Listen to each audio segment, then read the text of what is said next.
Hi, I'm Adam, This is Kevin. and we are Tech Guys Who Invest.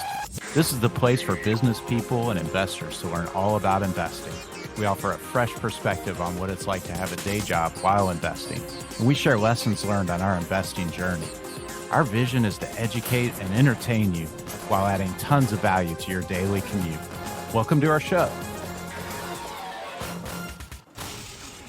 All right, ladies and gentlemen, welcome back to another episode of the Tech Guys Who Invest podcast, where each week we teach you how to invest wisely and safely.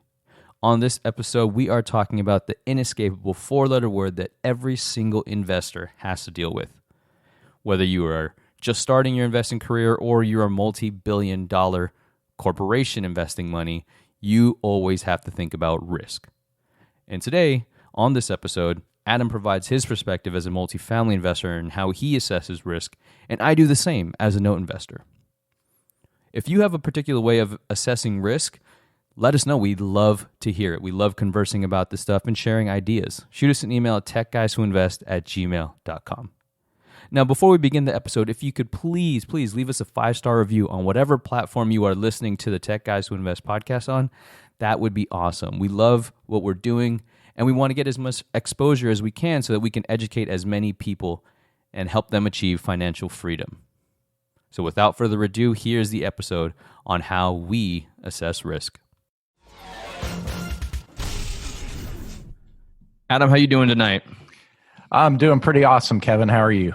I am doing fantastic. So one thing that I wanted to talk about and share with our listeners is this idea of risk. And I've been reading a lot, as you know, and we shared on a recent episode, the books we've been reading in 2019. And every investor out there talks about risk. There is no such thing as a risk-free investment. And if you think putting your money in a savings account is an investment, then keep listening to our show, please. But with that being said, I wanted to ask you, as a note investor, have a way I assess risk, in which we'll talk about later. But from a multifamily perspective, how do you assess risk before you and your team purchase or make an offer on a property? Okay, so I'll answer that, Kevin. But before I do, isn't risk like investing in real estate? Isn't that risky? Isn't it safer just to put your money into a 401k or mutual fund? That's a fantastic question. We could do an entire episode. So. Yeah. And I still want to get the founder of the 401k on our podcast. We gotta make that happen. Yeah, that'd be awesome. So, yeah, okay. So all kidding aside, I don't think so at all either. And I used to, I don't know that I would say I believed that, but it was kind of in my mind somewhere that the real estate thing, I didn't quite fully understand all of that. And it certainly seemed riskier than just putting my money into a stock fund.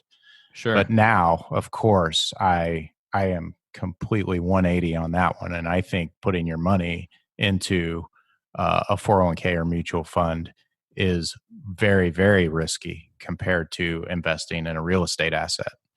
And one of the reasons I believe that is because I can control a real estate asset. So you asked about some of the things I consider when we're looking at multifamily deals. And those are things that I look at before we invest in a deal, and why I think it's safer, because I understand the components of a property that contain risk very well before we invest. And I make a determination that I'll accept the risk, if any, that it has. So some of the things we look at, really, some of the big things we look at are the numbers, the financials. I look at multifamily properties as businesses. So I'll look at how the operations are running. That's really a big thing, is how is the asset being managed currently? So that's something we need to understand really well. But once we understand it really well, then it's not really a risk anymore. We put a plan around it. We put a business plan around it. Other things are due diligence. So we need to be sure that there aren't issues with the property repair or maintenance issues, especially severe ones like structural issues, um, like the ground being contaminated with something. Perhaps there is a site nearby that has leached some sort of toxic chemical into the soil, and you test for those things. When you buy properties, you have these soil tests done, you have surveys done, you have the property inspected, and those are ways that we look for hidden risks. Sure. Okay. So with the structural things, the soil, that I feel is a bit more intuitive because it's tangible. You can go in and see, you can look at a roof and say, okay, I estimate that we're going to need a new roof in the next 5 years, or whatever. You have an inspector come in, they can provide you with pictures and talk about things like termite or what's in the soil. That to me is intuitive when you assess the risk that way.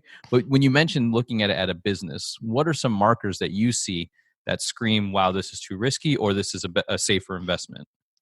Yeah, well, the interesting thing about it is I don't really think there's I couldn't see it being too risky when looking at a business operation. It's just a matter of making sure you really understand all the parts. And it's a pretty simple operation, really. I mean, you are taking money from tenants in exchange for providing them a place to live. So you're looking at the rents, the income there in terms of rents. You're also looking at expenses, and that's really where they're often mismanaged. Things will, like contracts will be stale and not renegotiated with contractors, like the people who provide the dumpsters or the people Right. who provide service, right? Um, Landscaping, those types of things. And also, you'll want to look at things like, are they keeping up with maintenance? That's part of the operation, is when things break, you're fixing them. So you want to be looking at that kind of thing. Um, how are they running their business? Are they using marketing, or are they just trying to advertise themselves? Those are expenses that you'll look at as well, depending on the size of the property. That can mean different things. Um, anything really that you would you would spend on the property to keep it running would be looked at and considered. And then at that point, you just have a business plan around how you're going to address that. So that if I understand correctly, you're saying those potential ideas or those areas of risk could be business opportunities. That's the way we see them. If we find areas where they're being mismanaged, we get pretty excited about that, because that's a big opportunity, and that would actually make the deal more attractive to us. If things are running like a well-oiled machine, then there's less opportunity for us to improve the management and therefore reduce the expenses and therefore increase the net operating income and therefore increase the value of the asset. So we would then be looking for other areas where we could add value, like the property itself. Maybe it's outdated, or Sure. things like that. That makes sense. Right. Yeah. So I think the important thing there is really just to do a very thorough due diligence when you're in that, and that's where the risk lies. Right. Not everyone does that, believe it or not, and I think that happens more on smaller properties with less professional teams. So me and my team, we really see ourselves as professionals. We're trying to play like the big boys do. Right. So we address it that way. We approach it as a business would.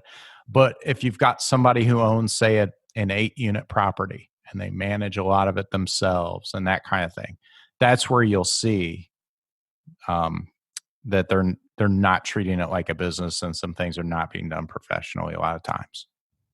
I like that. You operating as a professional, so you have this particular lens or perspective that you approach each property at, I think is a great way of not only protecting yourself, but you kind of step into a different mindset when you think this isn't just like a side hustle. This is a business that you're trying to grow. Right. Yeah. And having that mindset allows us to take advantage of opportunities that others don't take advantage of, because they wouldn't run it more efficiently. Therefore, they couldn't improve the value.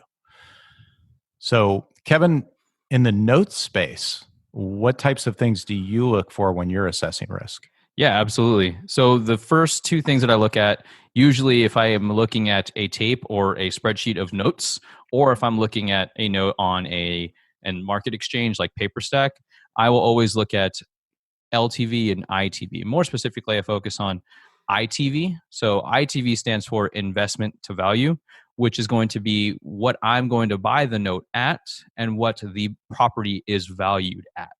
And LTV is loan to value. So what the loan amount is relative to the value of the property. Now, these are, in my opinion, just two quick markers that you can see and leverage to understand if it's too risky or within the range of your comfort level. So, for example, when I look at a note or number of notes, I look at ITVs 65% or less. And the reason I do that is because if my team and I buy the note and something goes awry, we know that there is at least 35% leeway on if we had to sell the property as is, we could either make money or we wouldn't lose as much, if any at all, because there's so much of a cushion there. So those are a couple of things that I look at. I also look at the worst case scenario. The worst case scenario being I end up with the property. Could I sell the property? That's why I'll avoid highly rural areas, because if I have to end up with the property, who am I going to sell it to? And I don't want to be put in a position of desperation to sell it at a loss or just sell it to anybody. I want it to be in an area where there is potential opportunity for me to sell it for a large profit. So I look at that as well.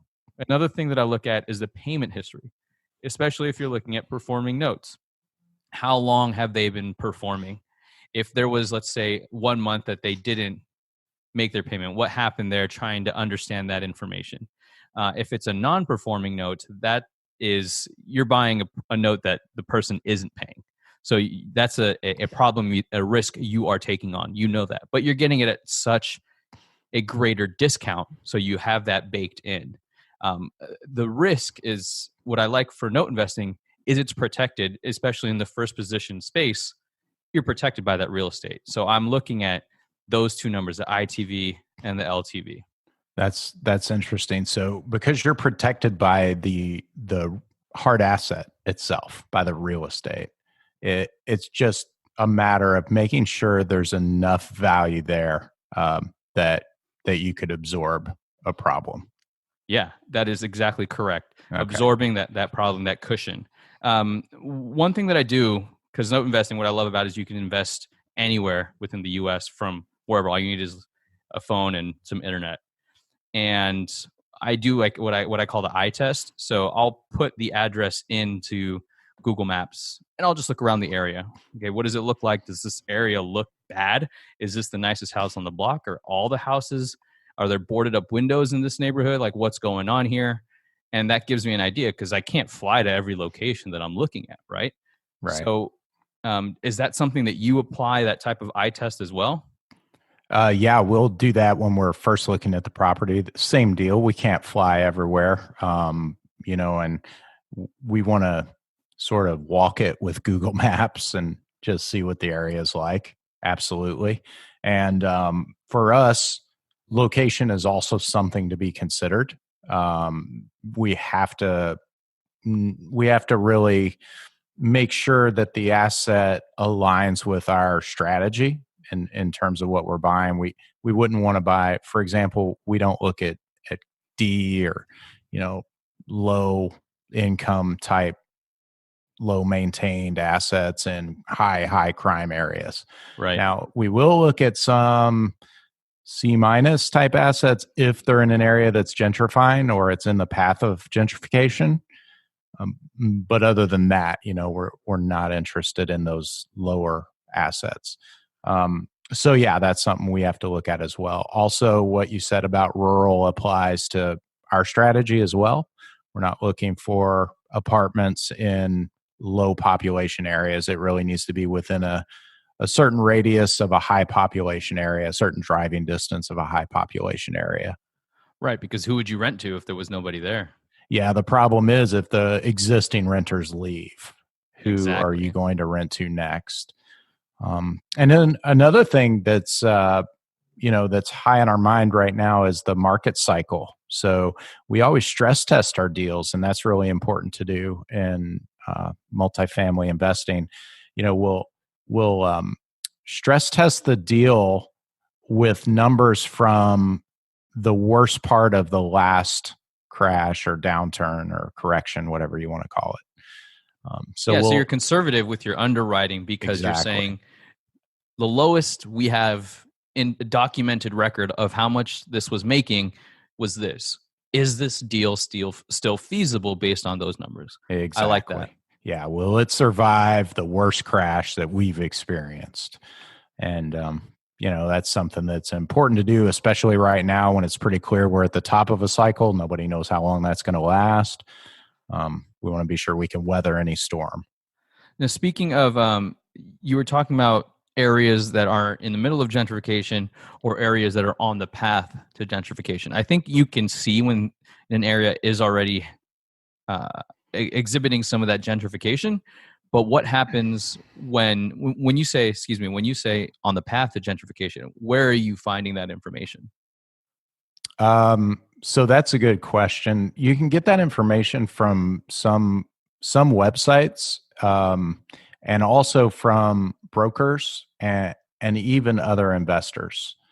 Um, so yeah, like you can kind of look at demographic information. You can also look at the asset Sure. values, how much they were selling for, how much they are selling for, how much rents are now, how much rents were a couple years ago, and that'll kind of start to tell you the story of what's going on. Also, if it's your own backyard, then you've got a pretty good finger on the pulse of what's going on. And that's something we do is right now we're investing in areas that we know really well.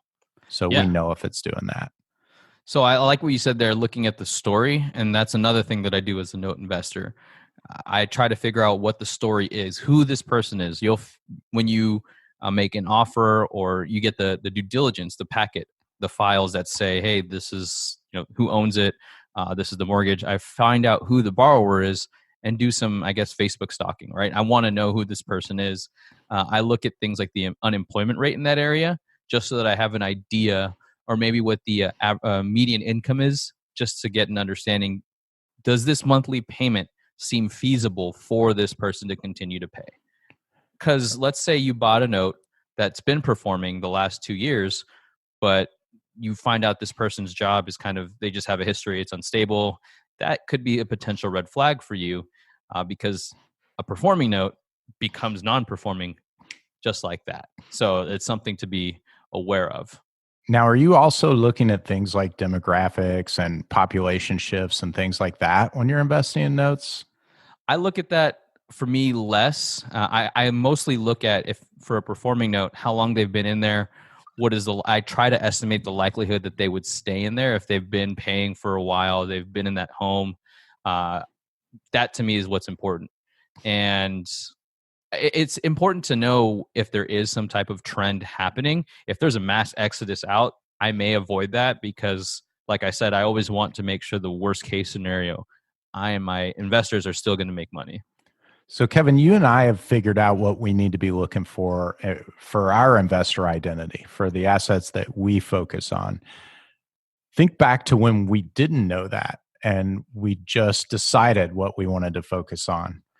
Maybe we can help some of our listeners with where they can start to understand how to know what to look for to mitigate risk on deals they're doing. Yeah. So I remember when I first started investing, I looked at my 401k and I read this book, I Will Teach You to Be Rich by Ramit Sethi. I think it's how it's pronounced. I may be pronouncing it incorrectly. But first of all, it's a good book. And I think it provides a more passive approach as to how you can become rich by automating, setting things aside, whatever percent you can have for your lifestyle. It's more of I will teach you to have a lifestyle while investing type of book, in my opinion. And in that, he introduced target date funds. And that was where I think it kicked it off for me. But I didn't know what I was doing. I just looked at a target date fund. And typically, the later out the date is, the riskier it is. And the way that they were determining risk is you were invested a greater percentage of your money was invested into stocks versus bonds. So if you were retiring in the next 10 years, they would do much more safer investments with your money.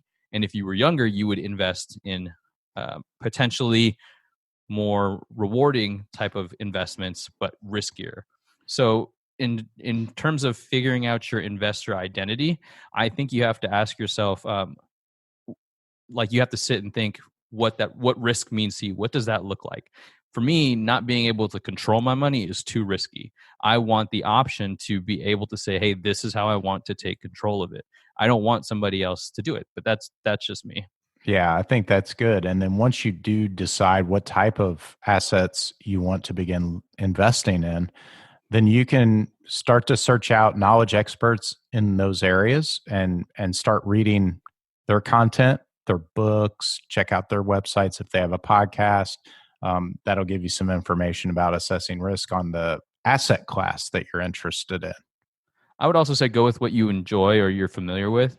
There are a lot of people out there that are familiar with apartments, so they start investing in apartments, or people that prefer single family homes. I think there's an aspect there you need to ask yourself what you're familiar with, and also how much time you have to give to dedicate towards something. Yeah, because across the asset classes, my belief is there are none that are more risky than others if you're addressing it like a professional investor. If you are doing your proper due diligence and assessing the risk on each potential opportunity, then you are reducing the risk. You're making it manageable at that point. So it's not risky because you're educating yourself on the deal before you pull the trigger on it. Yes. So that's the important thing, right? It's just make sure you know how to analyze the deal and make sure that you're considering everything you need to. The type of asset it is, it doesn't matter that much as long as you're doing your homework.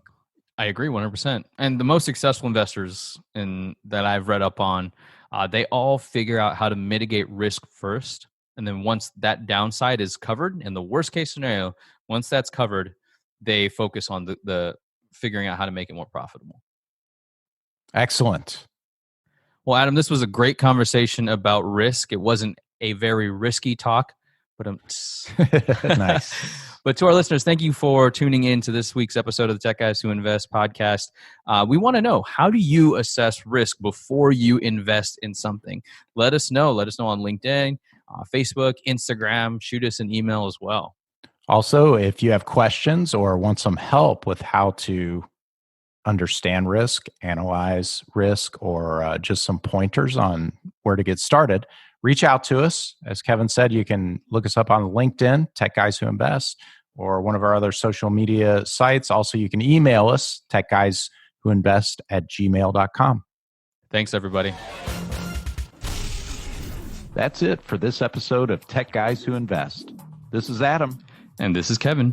Thank you so much for listening to us. Don't forget to join our Facebook page, where we're building a community of investors so that we can share ideas, tips, and other ways to help us get out of the rat race. If you found value in this podcast, it would mean the world to us if you could share it with your network. Lastly, we love feedback. It's how we get better. So if you wouldn't mind spending 30 seconds and leaving us an honest review on iTunes or Stitcher or whatever platform you're using, that would be super sweet. If you want to get on Adam or Kevin's calendar, go to tgwipodcast.com/contact. We want to help you invest safely, wisely, and ultimately get you out of the rat race. Thanks again.